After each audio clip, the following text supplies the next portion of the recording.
Hi, everybody. So we all want to feel much more confident. We all want to feel validated and secure in who we are and what we do.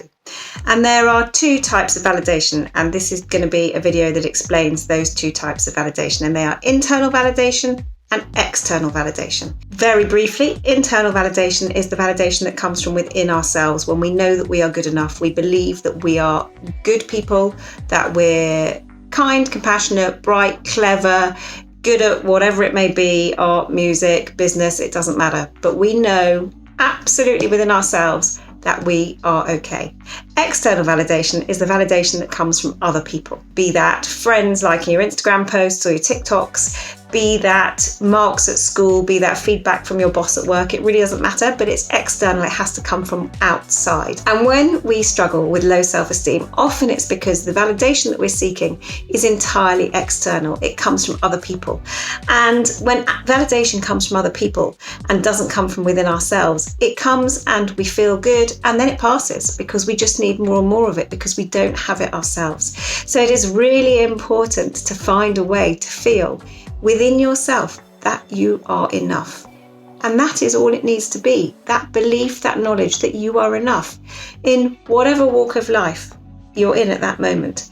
Be that as a friend, academically, work-wise, sporting, music, art, it really doesn't matter. You're enough and that you're lovable.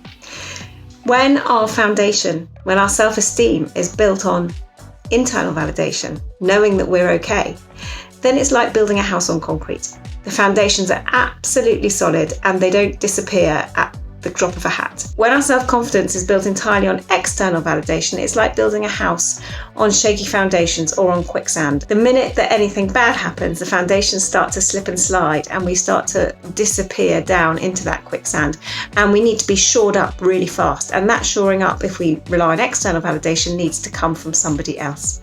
So those are the two types of validation, and that is why it's so important that most of our self-esteem is built on internal validation. It's lovely. Everybody loves a bit of external validation. It's fabulous. And we need that factored into the mix. We really do. But to build our entire self-esteem on external validation actually leaves us feeling vulnerable, insecure, and not really good enough intrinsically. When we build it on intrinsic validation, we know that we're okay. And when difficult life events crop up or when we get some negative feedback, it doesn't rock our world and we're able to cope and move through it because fundamentally our belief is that we're okay. Any questions or comments, I'd love to hear them. So be in touch, and otherwise I'll see you next time. Bye.